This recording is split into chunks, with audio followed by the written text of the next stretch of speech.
O áudio que vocês vão ouvir agora é parte do podcast Xadrez Herbal. Caso vocês queiram ouvir mais sobre esse assunto e outros temas de política internacional, é só ir em xadrezherbal.com.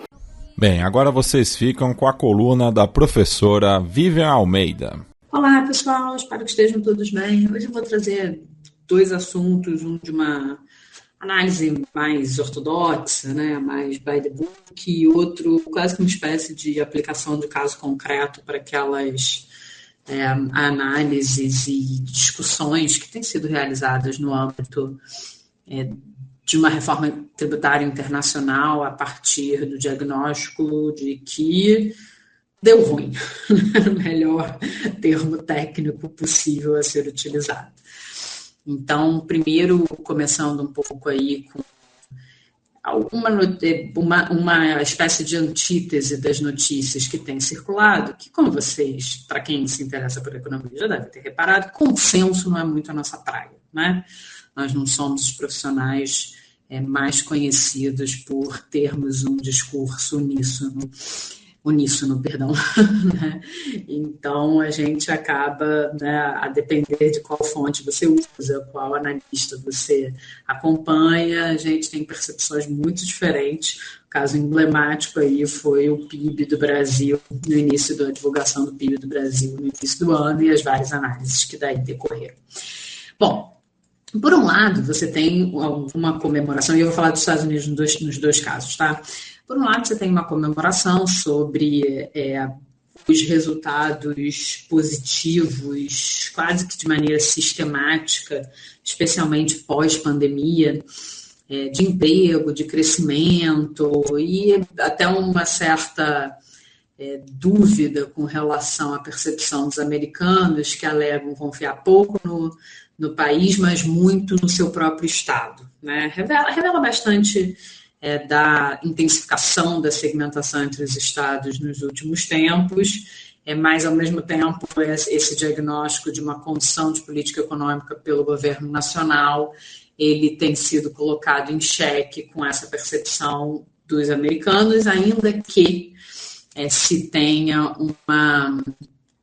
uma percepção positiva, um registro positivo dos indicadores e uma percepção local positiva. Então, a partir daí, né, essa é uma das visões sobre como se tem monitorado e avaliado a economia norte-americana, mas, por outro lado, uma preocupação já antiga, recorrente e num péssimo trocadilho sustentável com relação ao aumento da dívida, esse sim insustentável.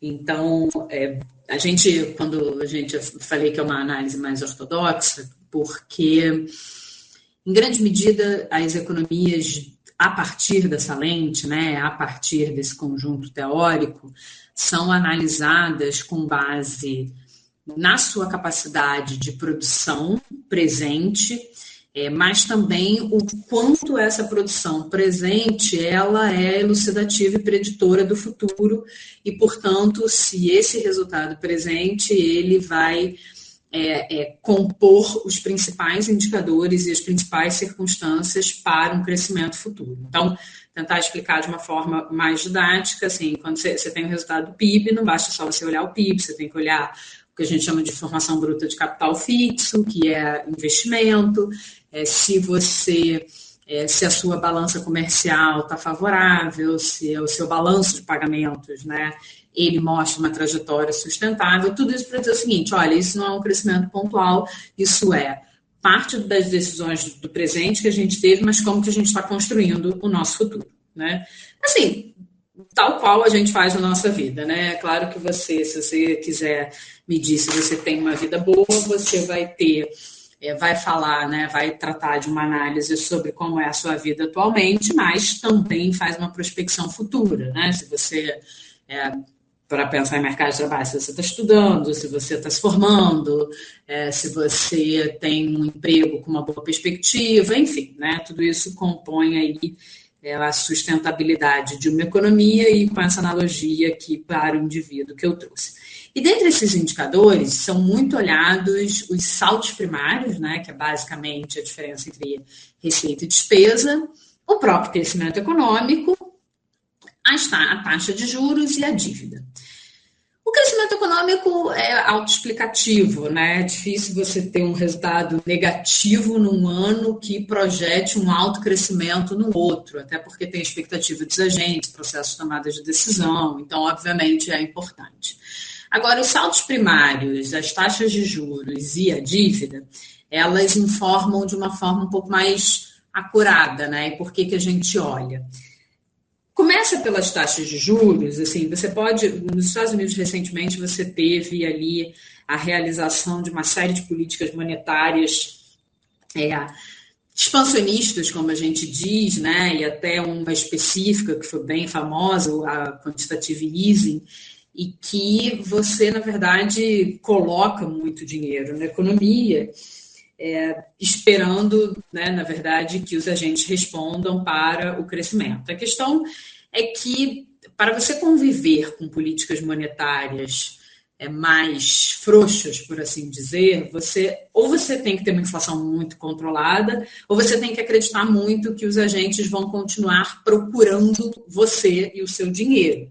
Que é claro que, se tratando dos Estados Unidos, isso é uma verdade há bastante tempo, mas sabemos aqui que tem sido uma verdade com intensidades diferentes ao longo do tempo.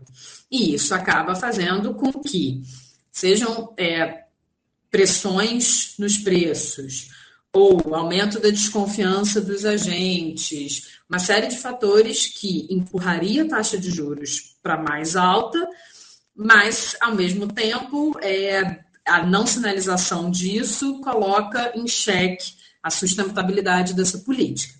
E aí que entra a relação com dívida e saldos primários. Por quê? Os saldos primários, aquela composição de receita e despesa, é inequívoco, né? É uma bobagem a gente achar que algum país pode prescindir de governo, óbvio que não, né? Então, você tem, sim, uma projeção da evolução das suas despesas ao longo do tempo e, portanto, você precisa de uma previsão das receitas. O que tem acontecido no mundo, não só nos Estados Unidos, é um descasamento entre aumento das despesas e um não acompanhamento necessário das receitas, que faz com que essa preocupação da dívida seja ainda mais intensa na medida que você não tem muito como mudar essa trajetória. E que mudanças são essas? Mudanças demográficas, mudanças políticas, mudanças econômicas, mudanças na própria estrutura da construção de uma matriz econômica, né? A gente já falou aqui uma série de vezes a importância da mudança climática, mas isso é um ajuste nos países e que a gente ainda não sabe ao certo o impacto orçamentário. Então, você tem aí uma série de transformações que decorrem de transformações sociais que a gente ainda não sabe muito como encaixar no orçamento. Então, um país que envelhece mais, por exemplo, é um país que, ao mesmo tempo que isso é uma boa notícia, porque, afinal de contas, as pessoas estão sobrevivendo, mas isso quer dizer pressão sobre as aposentadorias, isso quer dizer aumento no gasto com saúde. Só um parênteses, saiu exatamente esse indicador agora relativo ao Brasil, como que as famílias têm gastado mais com saúde. Então, isso tudo faz com que a proporção devida à despesa aumente sem que haja uma velocidade correspondente no aumento da receita, que aí vem a questão política. A questão política é que os últimos presidentes um pouco mais preocupados com a questão fiscal, como Obama e o Bill Clinton, na verdade, eles foram antecessores de presidentes que utilizaram essa responsabilidade fiscal para diminuir impostos. Então, as receitas, né, por excelência do governo que vem de impostos, elas comprimiram e não há No cenário político atual, é muito saída, né? Porque a gente sabe aí como que estão as eleições americanas e a pauta dos republicanos é constantemente a redução dos impostos a despeito de toda essa discussão dos gastos. O que vai pressionando a dívida e, portanto, vai criando uma pressão sobre as taxas de juros, que, portanto, vai criando uma pressão sobre o crescimento econômico. Então, assim, esse círculo que pode ser virtuoso ou vicioso, ele enseja bastante preocupações com relação aos Estados Unidos, porque o modelo de atrair pessoas interessadas no investimento em sua economia decorrem necessariamente da manutenção desse país como a principal potência e, portanto, atração de capital, atração de investidores. O que, de novo, 2024, é um pouco diferente. Então, se a gente pensar na economia interna e olhar para esse cenário político, para as mudanças estruturais e como que elas conversam com as mudanças conjunturais, há de se ter uma preocupação de fato com a sustentabilidade da economia norte-americana. Esse era o primeiro assunto. O segundo assunto, que é mais rápido, não posso deixar de falar dele, né? A pessoa que gosta de causar, né? Eu citei muito o Acemoglu nas últimas colunas, porque realmente é um pesquisador de ponta na economia, uma pessoa que trouxe uma visão muito interessante sobre a associação entre essa teoria econômica mais rígida, mas um olhar muito apurado sobre a sociedade. Escreveu, né, o livro sobre riqueza e poder, salvo engano, acho que é isso. E como que, na verdade, assim, a ideia, né, de que pessoas muito bem-sucedidas, empresários muito bem-sucedidos, tem como referencial o que a sociedade diz que é a medição de sucesso, que é justamente você ganhar dinheiro e, portanto, não tem um check and balance interno, né? E acreditam piamente nas suas ideias e usam os seus poderes ilimitados, sem responsabilidades. Aparentemente não assistiram Homem-Aranha. E ele, o Elon Musk, resolveu causar aqui no Brasil, mas é importante destacar aqui um pouco por que eu estou falando dele, né, numa coluna de economia. Primeiro, para fazer essa relação com o livro do Acemoglu, tem mais um autor também, mas essa ideia é bem interessante. E segundo, que eu li uma coluna que eu achei muito interessante, que eu queria trazer aqui para vocês, que ele virou uma espécie de garoto propaganda da taxação dos bilionários, porque justamente por ter esse poder ilimitado, aparentemente limitado, acaba colocando em pauta e atraindo adeptos para a ideia de um freio, né? A ideia de que utilizar as plataformas de informação como o Twitter, né? Para disseminar ideias próprias, né? Para consolidar agendas próprias, agendas políticas próprias, isso de alguma forma enseja algum tipo de tutela, né? Enseja algum tipo de freio mesmo. E, ao mesmo tempo, as suas empresas que pagam pouquíssimos tributos, né, a Tesla, pelo menos, né, por conta das possibilidades de envio para paraíso fiscal, diferenciações tributárias, fazem com que qualquer proposta, como da OCDE, que eu falei em algumas colunas atrás, de uma taxação mínima global, sejam uma preocupação constante para essa figura, que vai justamente apoiar a candidatura que disser que não há de se cobrar impostos. Então, é interessante pensar aí no caso concreto, né, das consequências diretas de uma associação entre política, poder econômico e ai meu Deus, me fugiu a influência, que mistura uma série de demandas urgentes do nosso tempo, né? Assim,